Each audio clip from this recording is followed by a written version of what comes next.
everyone. Good afternoon, good evening, wherever you're watching me from the world. My name is Sheon Akinlotan, and I'm your host for the Power Woman series. Welcome. Thank you for joining us today. Thank you. We're going to have a nice time. Let me know where you're watching from. If you're tell me your name and your location. So let me try and invite other people as well. Let's see what we got here. Leave me your name and your location to let me know where you're watching from. And remember to share this video.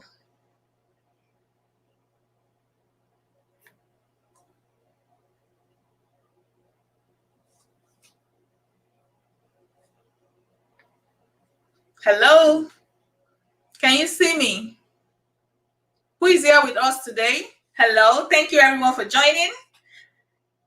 Can you leave your name and your location, please? Thank you for joining. It's good to see you all. Let me see the comment box. Hello, Pastor Vera. Thank you for joining us from North Carolina. Thank you. Thank you for sharing as well. Thank you, everyone. How's your Saturday going? Awesome. All right. As you're joining me, my name is Sheon Akinlotan. This is the Power Woman series. With me today is Dr. Oluwamayowa Opara. She's also known as the singing neurosurgeon, singing doctor, the singing neurosurgeon. We're going to hear from her. She is one of 5 females. Actually, we have 85 neurosurgeons in Nigeria. And out of that 85, we only have 5 females, and Dr. Oluwamayowa Opara is one of those 5 females. So we're going to hear about our journey today. Stay tuned. Continue to share. Hello, Henry Adetola. Thank you for joining us today. Go ahead and share this video and also let us know where you're watching from.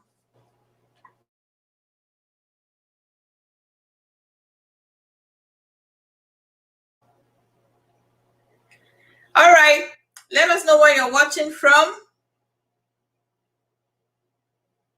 And then I also wanted to know how many of you attended the Power Woman Experience last week. Could you share about your experience during the experience? Your experience during the experience. Okay, that's a rhyme right there. Let's see. Okay. All right, keep sharing this video. I'm going to bring in our guest very shortly.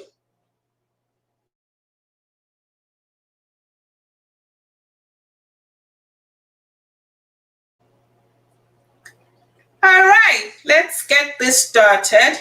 Can we have Dr. Mayowa, please? Hello. How are you, Dr. Mayowa? How are you feeling today? Thank you. I'm doing great. And you? I'm doing fantastic. It's so nice to see you. Yeah, same here. And thank you for joining. People are already online, and I've been greeting them, telling them to share this video, share with your friends, everyone. So we have Dr. Mayowa on board. So nice to have you today, and thank you so much for coming to the Power Women series to share your story. We're looking to motivate and inspire other women, and at the end of the day, only God will take all the glory. So let us get started.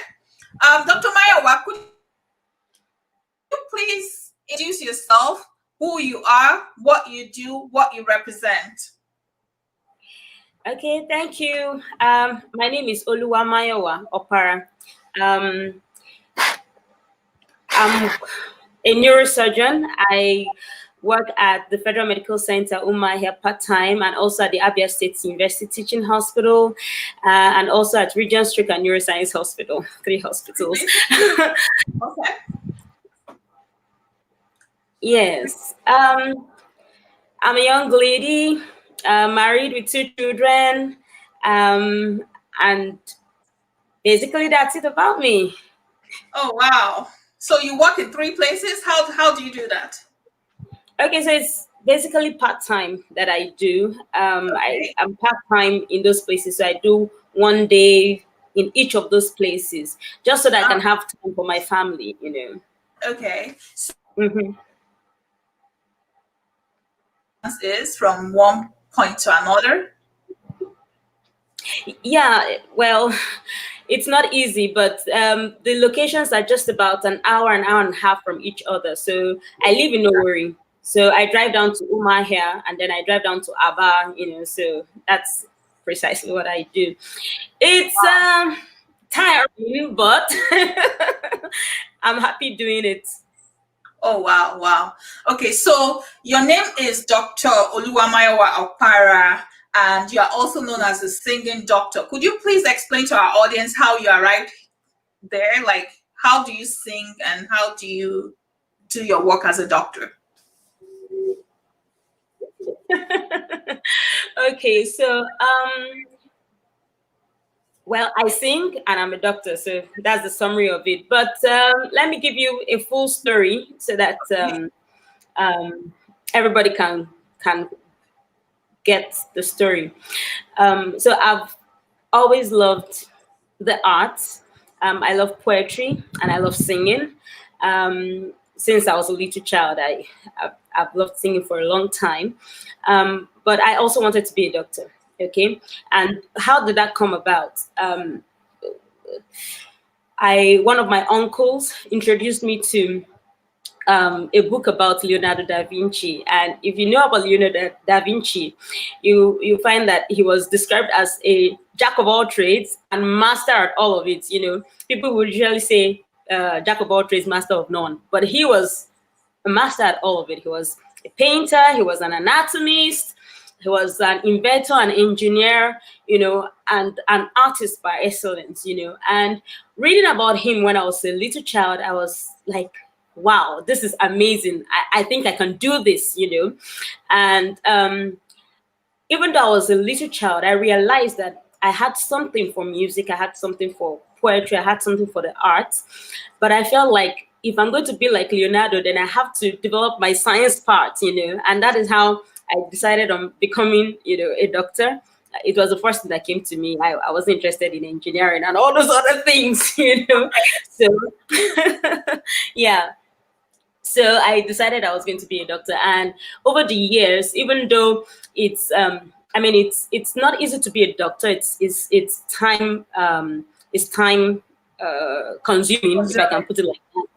In the same way, to be a musician is not an easy thing at all. If you hear the stories of people like Mariah Carey, Whitney Houston, you know that they spend a lot of time practicing and so on. So it's actually not easy juggling the two, but I love both of them. So, and that, calling myself the singing neurosurgeon, it helps me to remember this and to, focus on what I really want to be and what I really am. Oh, wow. That is amazing. So you said something that caught my attention. You had said that you love the concept of being a jack of all trades and a master of all. So, exactly. so other than singing and being a neurosurgeon, what other things do you get yourself involved in? Okay. I've tried to narrow things down a bit because I really want to concentrate on singing and the neurosurgery thing. Okay. But I also love poetry, and music, poetry, they go hand in hand. If you look at church hymns and so on, you see a lot of rhyme and rhythm. So yes, that's true. I love poetry. I love Wole Soyinka. I love those kind of things. So poetry is one of the things I do as well. And then because of what this has done to me in terms of choosing a career path for myself, I also have a passion for helping young people choose a career path for themselves. When I was growing up, all I knew was, is either you're a doctor or you're an engineer or you're a lawyer or you're an accountant. I really didn't know that there was, and of course, in those days, we didn't have all these computer things and so on. So I didn't know there was such a wide world, ahead of us. Yes. So I have this like an NGO, yeah, it is an NGO called Mission Okay. to the Teens, in which we try to reach out to teenagers Okay. and help them see that look, there are many career paths that you can follow. What you need to do is to identify the god-given qualities that you have, put them Hmm. together to decide, okay, this is a better path for me to follow, or this is a better path for me to Path to follow. follow. Wow. Exactly. Yes, I think that's interesting because I remember when we finished our junior secondary school, they Mhm. had said that, I think there was a counseling program that was put together. It wasn't like a robust counseling program, but they Mhm. wanted us to be able to choose, whether you wanted to be a science student, a commercial student, or an art student. We were only given three options. And then you Mhm. already knew that if you didn't want to be a lawyer, then automatically you wanted to be a doctor or an Yeah. engineer or maybe a Mhm. pharmacist, or Mhm. okay, if you didn't like any of those, the next best thing is to be an accountant. So many of Mhm. us didn't really know that we had options. We Yeah. had, the world is so big and there are so many Many opportunities things. that a lot of us could have pursued. So yes, definitely that's something that I would appreciate for my kids, having that opportunity to explore their God-given talents, like you put it. It's very, very important so that we are all not just following one set pattern. Let us explore. God is beautiful. God has created us all with diverse talents. So I think that is great. Good job with that NGO. And I Thank pray you. that, God would give you the grace and the strength to keep moving and impacting the lives of young girls. That is beautiful. Now, I want to ask you, because Mhm. I know from growing up, we attended the same high school. And I know that when I met you, you had told me the story about how, your mom died when you were 5 years old. I just wanted to ask you, how were you able to grow up without the presence of your mom? I know that you lived with your auntie at some point, but every one of us love our moms. We love the presence of our moms, but I just wanted you to share some coping strategies that you use, and how did you grow without the presence of your mom?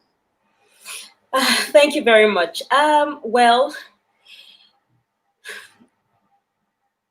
yeah, I lost my mom at an early age, but I think that the the best coping strategy I had was God Himself. And why do I say that? Because God had, in a sense, planned out my life, if I can put it like that. And I, like you said, I lived with my aunt. She was my mom's immediate younger sister from their mother, and she was the one who took care of me up until I got into the university and all that. And she's still my mom till today. I'll always be her firstborn. So, but God helped me throughout that period. I know that a lot, well, you can correct me if I'm wrong, but I know that a lot of people have this thing about, talking with their mothers, sharing their emotions, their feelings with them. And I really didn't have that because, of course, as a child, I wasn't really ready to open up to my aunt about things. But if there's one thing she did for me, she introduced me to the Lord Jesus Christ. And Jesus became that closest friend I needed. He became my mother and everything to me, if I can put it that way. Every emotion I had, every feeling I had, everything that I could not tell my aunt or tell my friends, I could tell God. I could tell Jesus. And that Wow.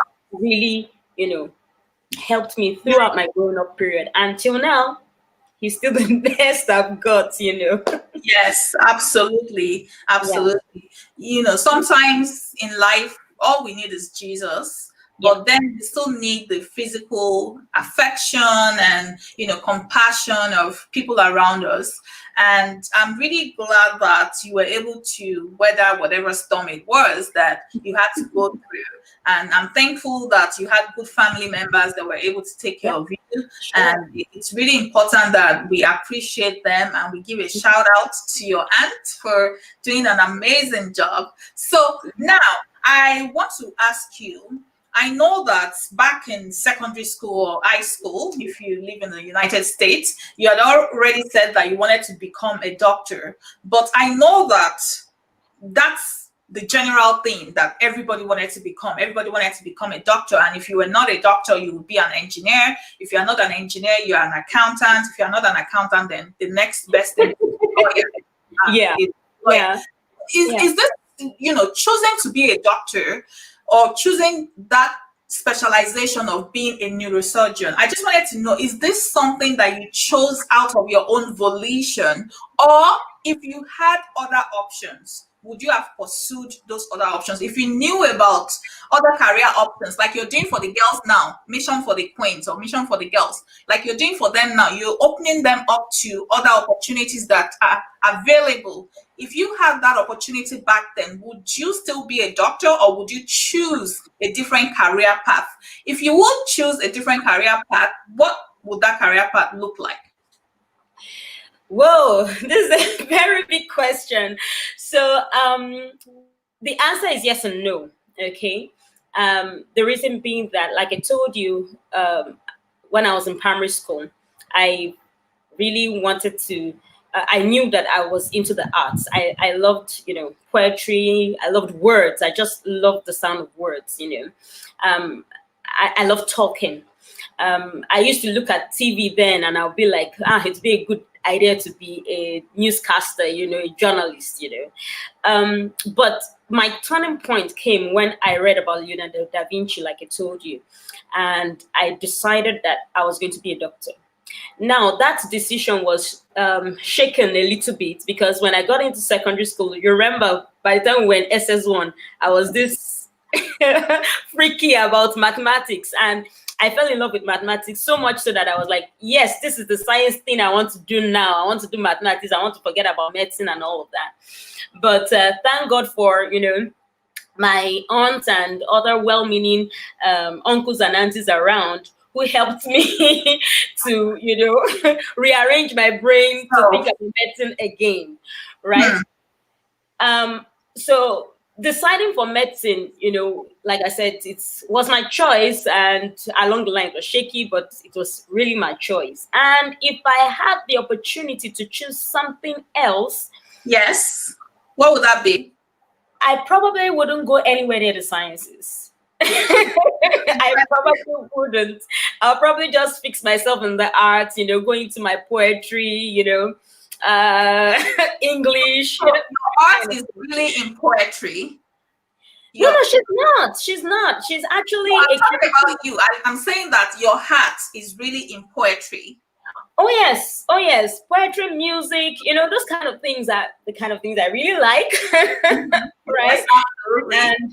And really, for me, music and poetry has been like the way I express myself. You were asking about my mom and all that. Yes. Growing up with my aunt, I knew she was my aunt. I knew she wasn't my mom. So there were some things I would never tell her. That kind of thing. So poetry became my way of expressing myself. Yeah. Music was my way of talking with God. Expressing myself to God. Yes. So for me, it's a bit difficult for you to take music away from me. It's like a lifeline for me. It's difficult to take it away from me. Yeah. So if I had to choose again,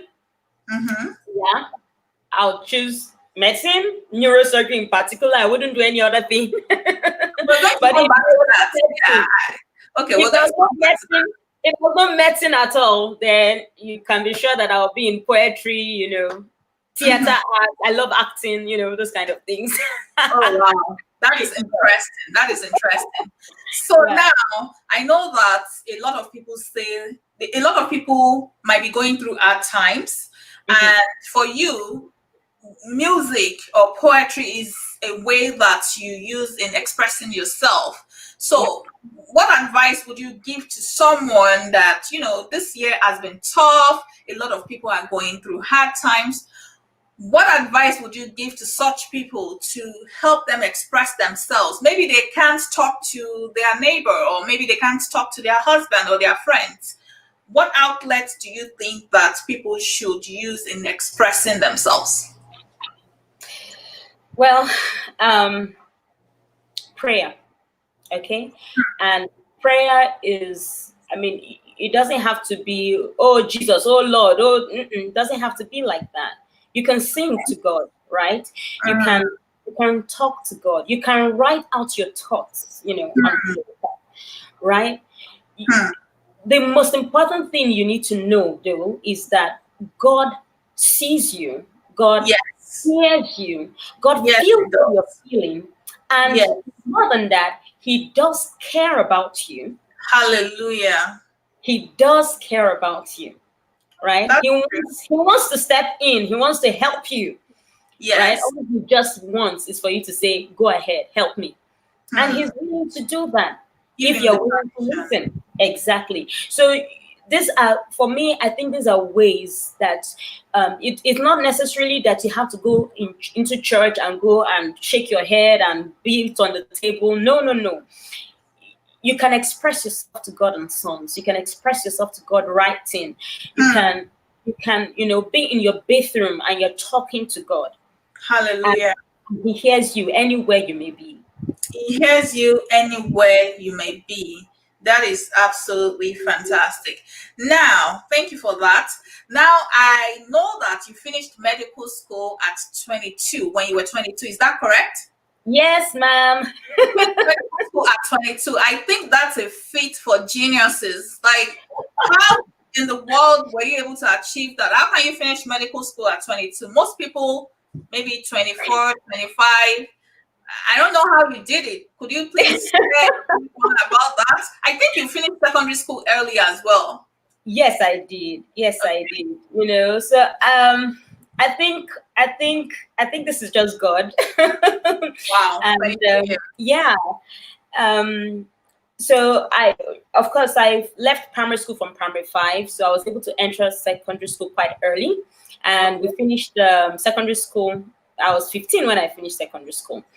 And then I entered university almost immediately. And I think that was really a miracle, because I know a lot of my friends and, colleagues stayed home a year or two before they could enter the university. So my entry university that year was really a miracle. And I'll tell you the story. Okay, so we had written our WAEC. I passed my WAEC, thank God.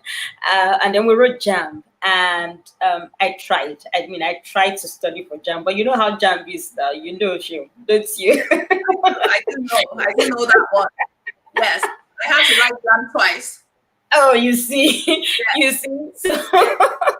So with my JAM, I scored above 200, right? Okay. But not those high scores that medical students have. Okay. And I was with my aunt and her husband. Both of them were lecturers in the University of Ibadan. Oh, okay.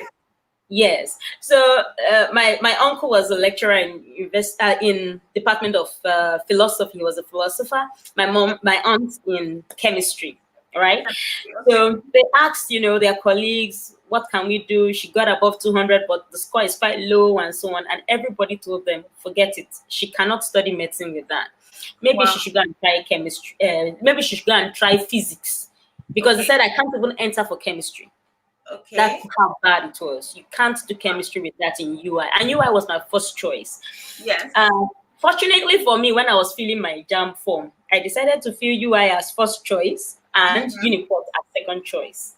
Okay. And then, while they were still telling me, you have to read hard, let's get you another JAM. They actually got another JAM form. I actually filled the form, and I was already preparing for the other JAM. Okay. When we got a call from Port Harcourt that my name is on the supplementary list for medicine in Port Harcourt. In Port Harcourt, okay. So it was like a miracle, because at that time, I really didn't know anybody in Port Harcourt, even though I was born in Port Harcourt, even though my father was a staff in Uniport, but he wasn't in the country at that time. So he wasn't there to even say, oh, let me go and beg somebody, or there was nothing like that. He wasn't around, So it was really a miracle that I was able to get into medicine. So you studied medicine from the University of Port Harcourt? Is that correct? Exactly. Okay. Good. I didn't know that, so that's news. Yeah. All right. Some people are asking you to sing, but I'm going to ask you to sing later on because I still have some Okay. questions and I want to make sure that we are maximizing this time. So yes, Okay. she will sing, but let us continue in this part. Now, I was doing some research and I found out that we actually have a very low ratio of neurosurgeons to the population that we have in Nigeria. So Nigeria is like 200 million people. And I was doing my research. I found out that we have less than 100 neurosurgeons in Nigeria. And out of that less than 100, we only have less than 7, maybe 5 female neurosurgeons. So that makes you a rare species to me. My question, my question in regards to that is, what attracted you to specializing in neurosurgery? Like, why did you choose that specialization when you could have chosen so many other things? What is fascinating about opening up a brain, Mayowa, Dr. Mayowa? What is fascinating about it? Tell us about it. Tell us about that journey and what made you to choose that career path. Okay, thank you so much, Sean. So, well, like I said, I have this thing about words. I love nice words, and neurosurgery, you can tell, sounds very nice, doesn't it? Yes, it does sound nice. Exactly, but that's not the main reason why I chose It sounds neurosurgery. nice, but it also sounds very complex. Okay, so that was not the only reason why I chose neurosurgery. I chose neurosurgery because I wanted something exciting, right? Something unique, something different, something everybody doesn't go for. That's what I like to do, right?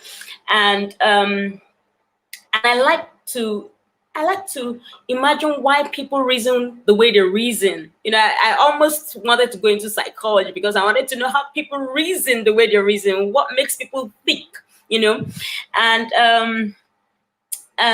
while going through medical school, of course, by the time like I told you, by the time I entered medical school, I was a little bit disillusioned about medicine itself.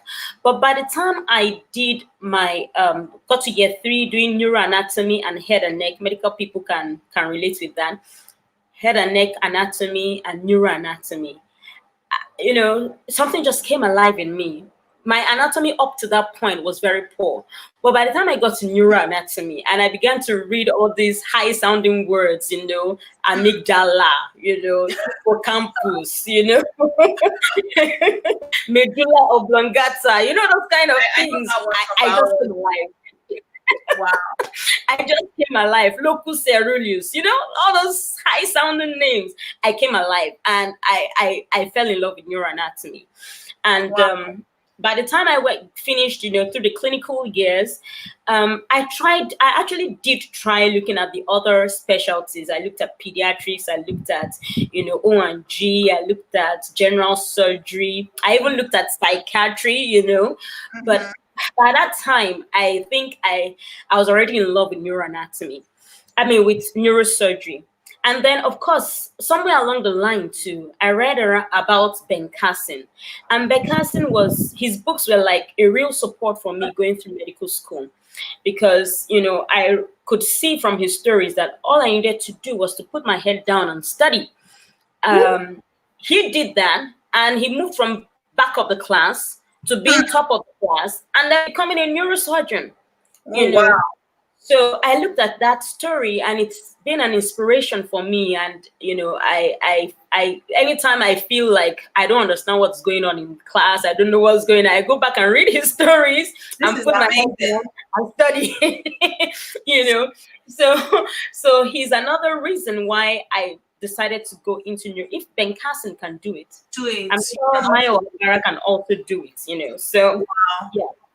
So you were talking about Ben Carson was able to move from the back of the class through leaving your head in your books, just focusing and putting in that effort. And I think that is very instructive for a lot of people that might be saying that I'm not a genius or I'm a slow learner. We can learn anything that we put our minds to. So once we're on that path, Once you're on that path, try your best, put in your best so that you can make something meaningful out of that situation. Wow. Oh yeah. That is so good. That is Let so me just say like two more things in relation to that. One of Okay. my favorite quotes, I don't know where I got it from, but one of my favorite quotes is repetition is the secret to learning. Right? So it doesn't Repetition matter. is the secret Yeah. to learning. Can we Yeah. just hashtag that and tweet that? Repetition is the secret to learning. Oh yeah. So are you And saying it that anybody can learn anything that they put their mind to, or you believe that there are some absolutely certain subjects that people cannot learn? no, there's no such thing that you cannot learn. Oh, If you wow. put your mind to it, you will learn it. And all you need to do is to go over it again and again and again. Repetition is the secret to learning. Well, And when I was in college, I say that know yourself. So some people, they have the ability, like tomorrow is the test, they can sit down tonight, read all night, and be able to comprehend and assimilate everything that needs to be assimilated. While some other people need some time to prepare, So if you know yourself, once you know yourself, then you can plan around what you know about to be able to get the desired result, and it's really important. I agree with you totally. But the truth of the matter is, if you pick up something and you do that thing again and again and again, if you do it 3 more times or 4 more times, you will know more about that thing than if you did it just once. Absolutely, I agree with you, and that's why I love teaching. I love teaching because each time I teach, I seem to understand that subject matter better. So Exactly. and who do we call experts? The people we call experts are people that have mastered repetition. They've done it Exactly. many times, so it becomes second nature to them. Yeah. If you are just joining us, this is the Power Woman series, and with me today is Dr. Oluwamayowa Opara. Right about now, we're going to take a very short break, but stay tuned, stay with us, and we'll be right back.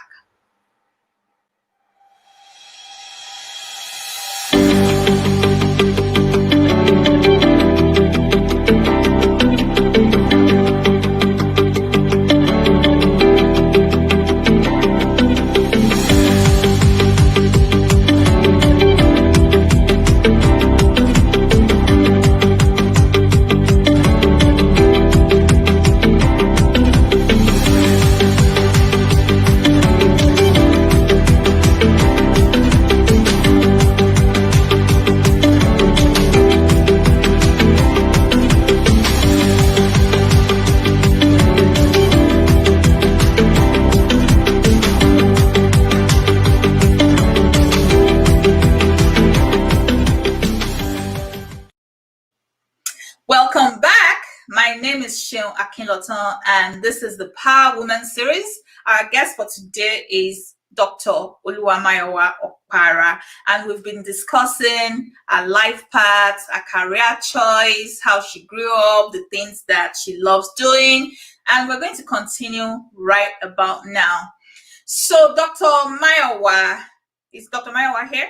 Oh, sure she is. All right. So I know that Nigeria is a very challenging terrain, especially because of the resources that are available to doctors. And I know that a lot of people are actually leaving the country because they want greener and better pastures. I don't blame them. I'm just wondering how you have been able to cope with all these challenges and what you think can be done to alleviate these problems. Whew.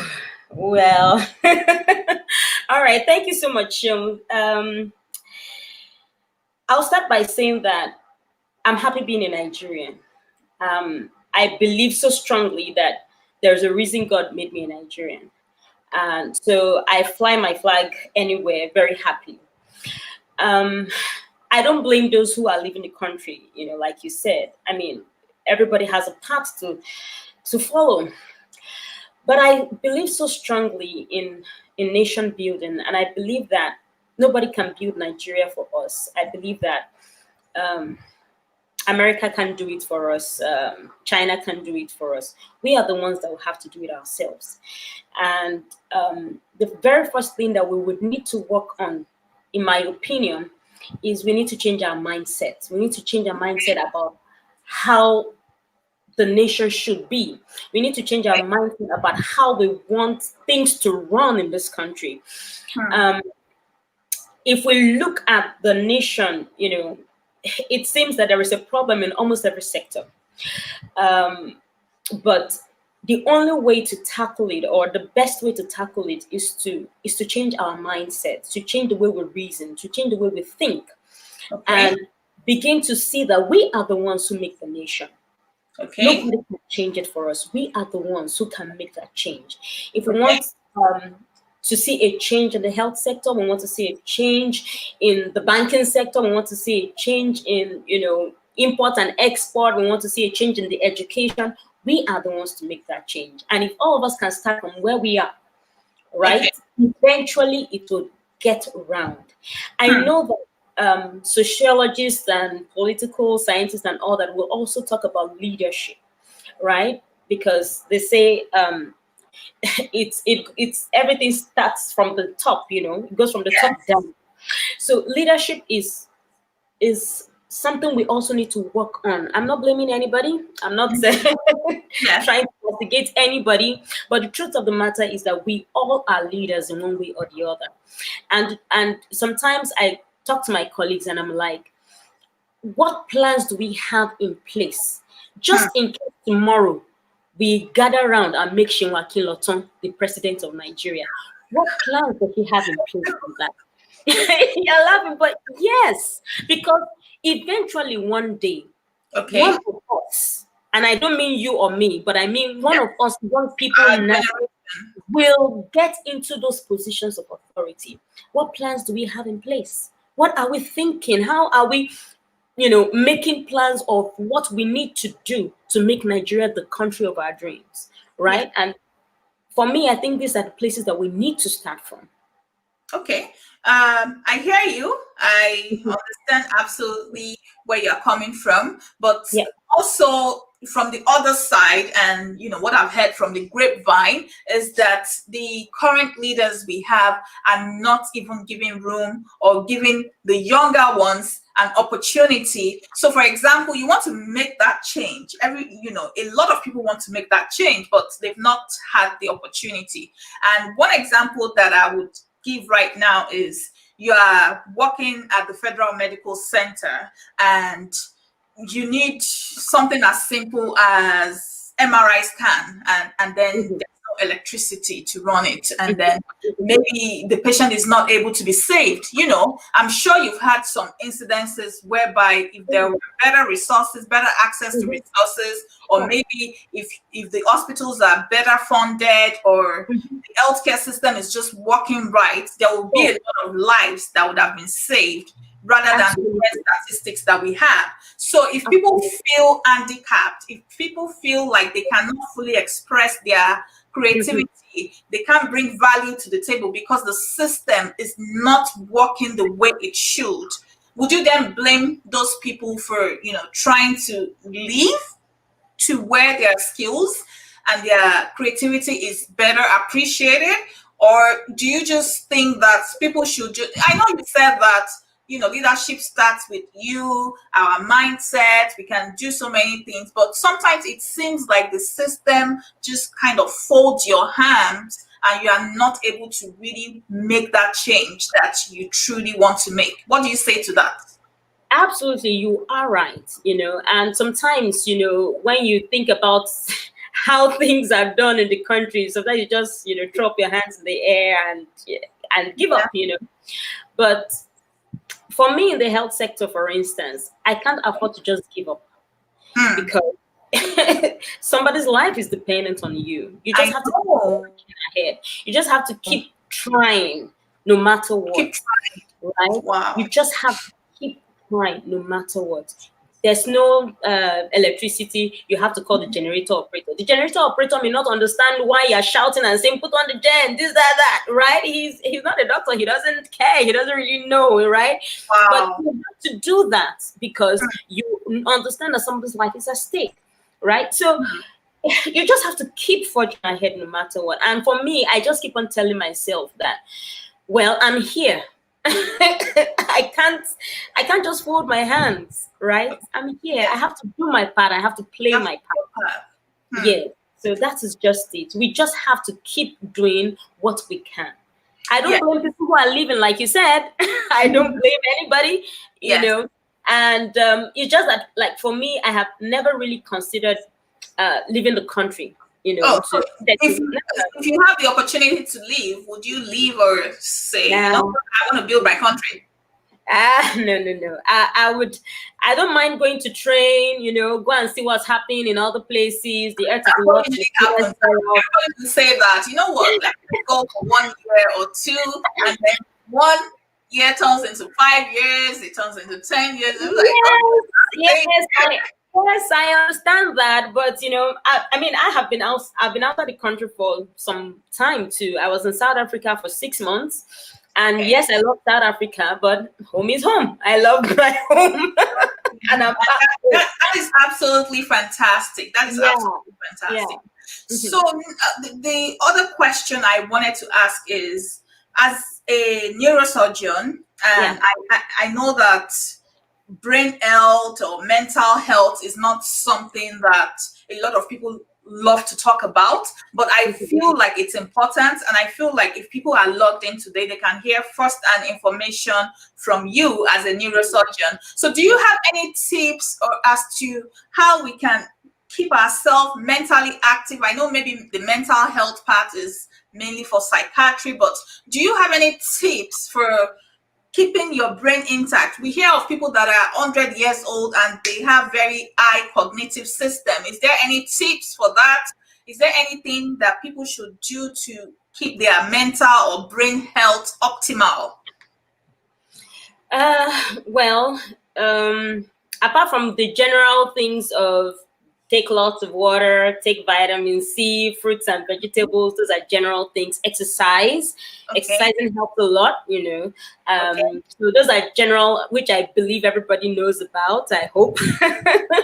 In addition, stimulating the brain by reading is also very important. Yes. Wow. Well, some people say they don't like reading. I know people say that, but you know, there's something about looking at the words on the page, you know, as it, you know, it helps to stimulate the brain. Okay. So reading, and then meditation is also very important. And when we say meditation, it's not just to sit down to think, but is to mutter the words back to yourself. Okay. And what does that do? What does muttering the words back to yourself, what does it do to the brain? So it helps you to I don't know how else, I don't know the way to put it, but it just stimulates the brain. Okay, so for instance, yes. So what you read with your eyes, right? And then what you hear with your ears. All right. Yes. So you are stimulating those sensory organs, right? And I would want to say that you can also watch things on TV, like watch on YouTube and all of that, but you have to be careful what you're watching. Okay, I wanted to say that. Yes, you want to watch things that build you up. You want to watch things that build you up, absolutely. Yeah, so a lot of people, you know, go on TV, you know, and they say they're trying to entertain themselves. They want to relax, and they end up just watching all manner of films or whatever else. It's not bad, but you don't want to spend all your time doing that, right? You want to also spend time watching things that can build you up. For instance, I don't know what, you know, field of endeavor you are in, right? If you're finding it difficult to read around the field of endeavor, go on YouTube. There are so many things that you will find on YouTube in that field of endeavor that will help you. Wow. Like me, I talk to my house officers and medical students, and I tell them this thing. When I ask you a question you don't know it, go on YouTube and check it out. You'll be I amazed. know. Yeah, you'll be amazed what you will find there, and it helps to stick because what you see, sticks a lot more better. Exactly. It's just like when you read a book that is just black and white versus when you read a book that has pictures in it. The one with pictures sticks better in your brain than the one with just ordinary black and white letters. So it's the same way. So you want to focus on things that will improve you in your field of endeavor. Okay.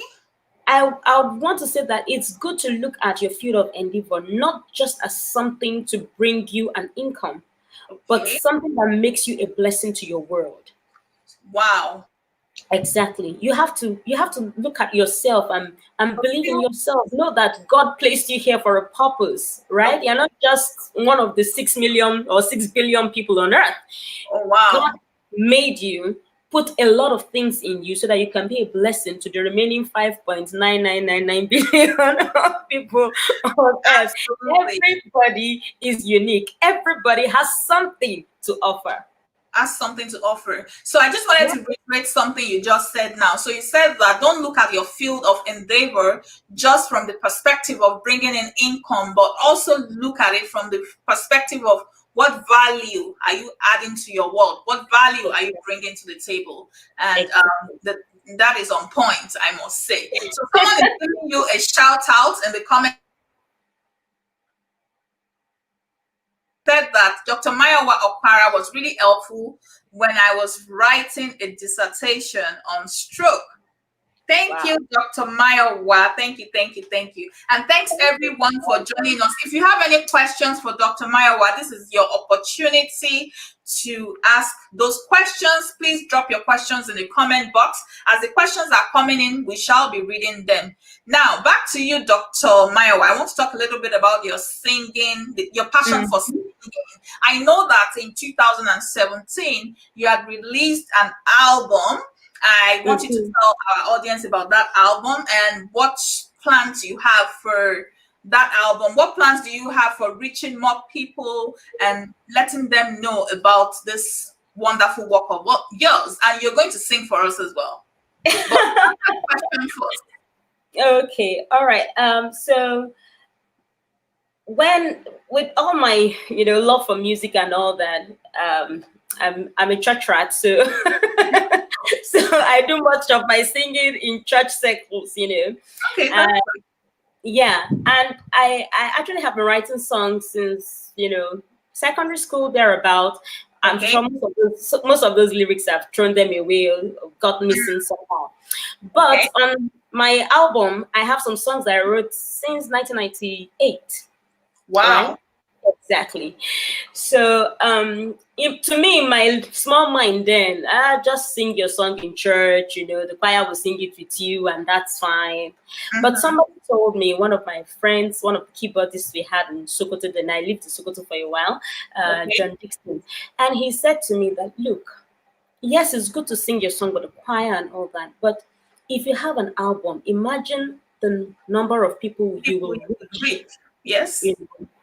And like I was saying, you're not looking at it in terms of, popularity or money or whatever. You're looking at it that this is an avenue for God to use those songs to minister to somebody else.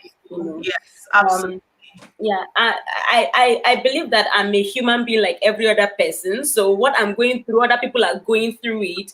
So the way I express myself in songs, maybe somebody's, medicine as well. So it's important to share this with the world, as many people as possible. And so he was the one that made me to begin to think with regards to having an album. And I'm still learning. I was connected to a producer who helped me in producing those songs, and I'm still amazed at it. It's an album with 8 tracks, and I'm amazed, really. Wow. Good job to you, because it's not easy to combine all these things together. Now you have an album with 8 tracks. If people want to buy that album, where can they find it? Okay, so I think I have one of them. It's on Amazon. Really? So you can actually, yes, you Okay. can actually go on Amazon and click on it and get What it. what do we search for when we go on Amazon? So May Opera, Mayopara, Opera, and the song is Forever My God.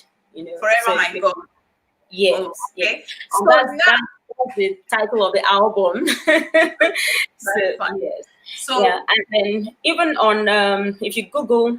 Some of my songs are already released on. So if you Google, you find Eshe is on Forever My God is also on.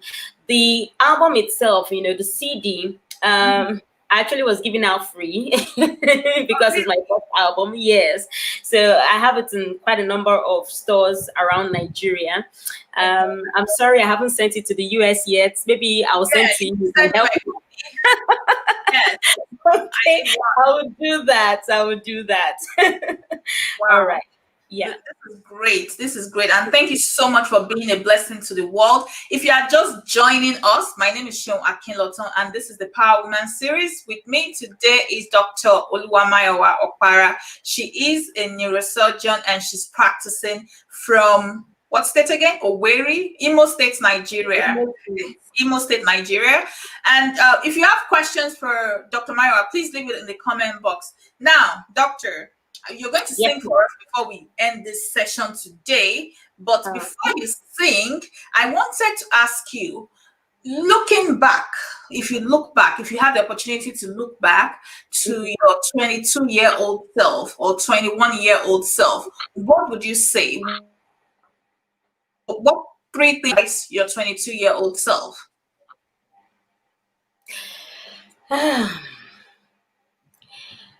Deep question. Very good question because growing up, I always ask myself this kind of question. I keep asking myself from time to time, am I in the Mhm. right place? Am I doing the right thing? Is this what I'm supposed to be doing at this time? I ask myself these questions, over and over and over again. Um, so I guess if I were looking at my 22-year-old girl now, I would probably Yes. want to tell her that, look, you better hold on to your relationship with God. You better make sure that He's leading you. You better make sure that you are hearing clearly from Him what He wants you to do. All Okay. right. Because for me, I think my journey through life has just been God all the way. The That's God the way I factor. see it. Yeah. Exactly. That's the way I see it. I am I'm amazed at my story, and I know everybody has a story to tell. But when I Yeah. look at my story, Mm-hmm. it's really amazing to me what God has done in my life. And Of all my mother's children, I'm the only surviving one. You know, wow. um, what? What Why did I survive? are you talking My about your mother, maternal? my biological mother, my biological Okay. mother How many had kids did four you have? children. Hmm? How many kids did your biological mom have? At my last count, I think she had four, but almost all of them died either in childbirth or in infancy. I'm the only one that survived. Oh So wow. why did I survive? It was What's God. my purpose? Yeah. It was God. It was for a purpose, right? And that for me has been what keeps me going. That God, you left me here for a reason. You For a put me reason here or for for a a purpose, purpose. right? And I want to fulfill that purpose. Oh And wow. sometimes I'm like, I don't really know why. Sometimes I say, I don't know why He made me go through medical school. Going through medical school was a miracle. I'm like, why did I go to medical school? Why did I become a neurosurgeon, right? But I know that He has a purpose for making me. Purpose. Yeah. And I just want to make sure that I'm following Him step by step. Whatever He tells me to do is what I want to do. Amen. Wow. So holding on to God is something that you would Absolutely. definitely tell your 21-year-old self. Thank you so Absolutely. much. Thank you so much. Before you sing, you're still going to sing. I want to make sure that we end this session with that song. So Oh, now, what advice would you give to someone that is currently in medical school or someone that is already a doctor? What advice would you give out success in your career and success in life? Okay, so one is focus, right? Okay. So you need to decide, where do I want to be? There's so many aspects of medicine. You Mm-hmm. choose the one that you really want to, be into. There are many aspects. There's public health, O&G, pediatrics. Choose the Yeah. one that you feel that your God-given qualities, rhymes with, and choose it. So focus, Focus. study hard, Study. study hard. And this is not only for medical students or Yes. doctors. In whatever Whatever you do. endeavor, in whatever Yeah. you're doing, even if you're a cake maker, even if you're a fashion designer, study hard. If Study you're a hard. musician, I have found that even as a musician, I need to study. I can't just assume that, once I carry the mic, the song will just start coming. No, I have to, go and listen to other people as well. Study, study, study, study. It doesn't matter the field of anything. Study Studying is and focus. and Absolutely. Thank you. absolutely. Someone has a And question. I wanted to make sure that we take this question before we leave. We're running out of time, and I don't want us to exceed our time. So she's asking, Yetunde Oluyinka Bankole is asking, how do you manage family and work? So can you please answer that question quickly, and then the next thing? Okay, so that's a very, very important question because, let me just put it this way. I've had a very supportive family, both from my husband's family, my own family, very, Mhm. very supportive. Nice. And then, you also have to plan. Planning is very, very vital. You Okay. have to plan. Yeah. So I have two boys. One is 12, the other is 7. And I mean, I can imagine how terrible it would have been if I had 5 children. And then there are 2, 3, 4. It's going to be difficult to cope. So planning is very important in being able to manage all of these things. So you plan, Okay. and then thank God for a wonderful family, that is supporting, what Yes, I'm doing. absolutely. So planning and having a solid support system. Exactly. What else would you like to say before you sing? What else would you like to say? So someone is watching you right now. What would you like to say to them? Well, I would say that thing that God has placed in your heart to do, do it. Do it. Just go for it. Just go for it. Exactly. Beautiful. Absolutely beautiful. Yeah. So you have 1 minute to sing for us. Let's, give us a rendition. Okay, so I'm going to sing one of my songs, Eshe. So let's go. It says, I will sing this song to you, for you've been so good to me. I will lift my voice in praise. I will tell of your great love, how you bless me every day. I will lift my voice in praise. Ashe, Baba mi Ashe. Oluwa Ashe, I will sing Ashe, Baba mi Ashe, Oluwa Ashe, I will sing, I'll sing of your great love.